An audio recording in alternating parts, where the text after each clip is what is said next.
But first and foremost, Varghese, what do we talk about? I'm looking here on the first front page. It says J&K soldier on leave goes missing.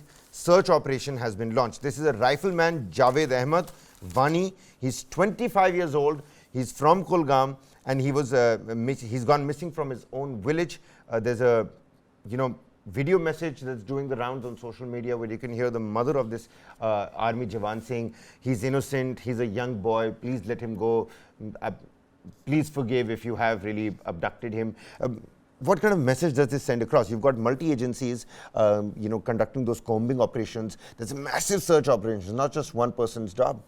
Well, it's not a one-person's job, and also the other issue over here is that there is an attempt on the part of the militants as terrorists within in Jammu and Kashmir who have lost a lot of momentum from the 1990s onwards, and it is on a waning. The militancy that we are looking at is on waning, and you have seen recently a lot of strikes happening. You've seen the migrant laborers being targeted. You have seen non-Kashmiris being targeted, as well as the Pandits being targeted. And here, this has been a part of their strategy just to discourage any of the Jammu and Kashmir local youth from going ahead and ensuring that they have some kind of an attachment with the armed forces. Because here, if you look at them, this is not the first time it's happened. You had several times where anti-terrorist operatives from Jammu and Kashmir have been abducted by these terrorists, and they have attacked and killed them as well. So what the Tribune I was reading was saying that last year the same thing. The LET had kidnapped and killed an army soldier, Samir Ahmed Malla,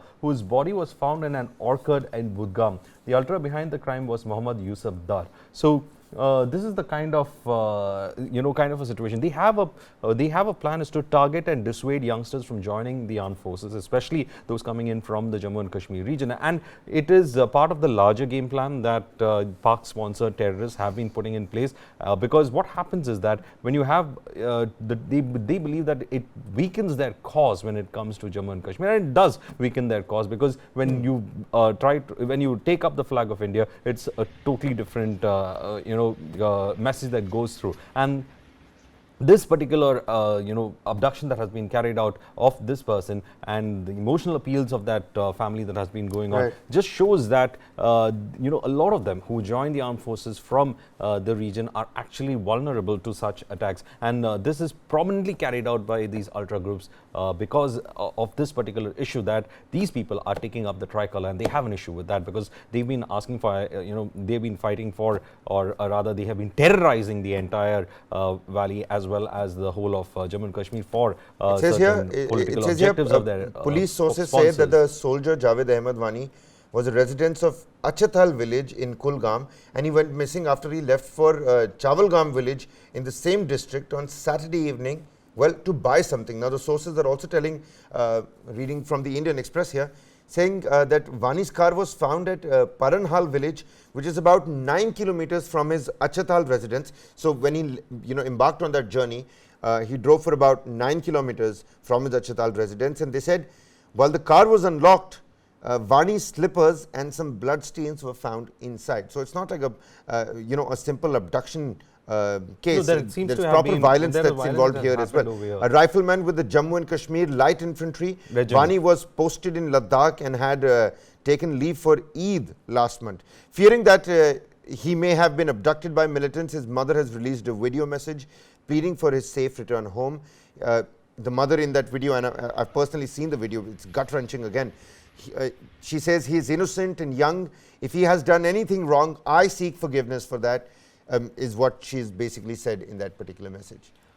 But the fact remains that such things keep happening. In fact, there is something called as border action teams on the other side. What happens is they target Indian soldiers. They are specially trained commanders of the Pakistani army, and they tend to target Indian these search operation visuals that we're seeing, Varghese, I'm sorry to cut you short. Do you think this is going to reap any benefit? See, these are standard procedures that happen. The combing operations happen, the investigations going on. There's a lot of, human intelligence networks that are activated on the ground. There is a standard procedure that is already in play just after the abduction of this person. So we have to just wait and find out what is happening on the ground and let the armed forces carry on with their duties right now. But this comes at a time when there has been what I would say a kind of a planned attempt to, bring back the militancy factor back into Kashmir, because for a long time now the question has been about how it has been reduced to a large level to an Since an the extent. abrogation of Article 370? Well, we or- won't be. It has been waning out from before the abrogation of 370 itself. Militancy has been started to wane out. There were a lot of people who were trying to take to the political process on the issue, and it was waning out to a large extent. But then we do hear, every instant, because see, the factor over here, Kabir, is not that you have actors in Kashmir who are having safe havens across the border.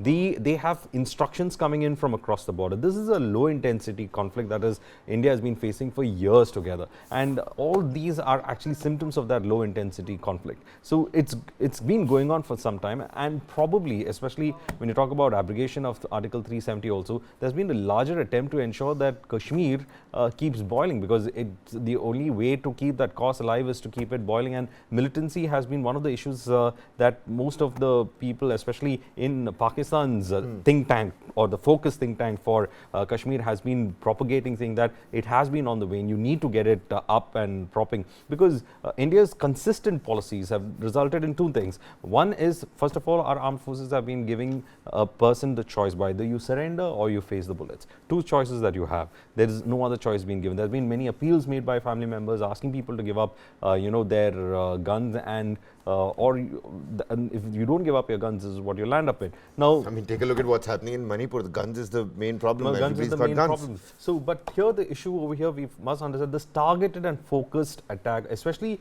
on these people who have joined the armed forces from the region, is an attempt to send out a message. And this message, the militants wanted to be said that your life, if you try to collaborate with the armed forces, this is what is going to happen to you. So this message is what they've been trying to say. But no matter how much they have been trying to dissuade the youth from that region from joining the armed forces, you have huge recruitment drives that see a lot of youngsters from the region actually turning up to be recruited into the Jammu and Kashmir Light Infantry or any other armed forces units in that location. So JKLI is a very prestigious unit. It has been having youth from that region for a very long time, and the soldiers have also served with a lot of distinction when it comes to combat roles as well. Let me take a look at this. They've got some a real nice infographic here. Now what you just told me, they've explained it in that. Posted in Kargil, Rifleman Javed Ahmad Vani, 25 of Vachatal village, belongs to Jammu and Kashmir Light Infantry Regiment. Posted in Kargil. He was scheduled to resume duty today, and he has been abducted. So he was scheduled to, go back to his, front line, return to his duty today.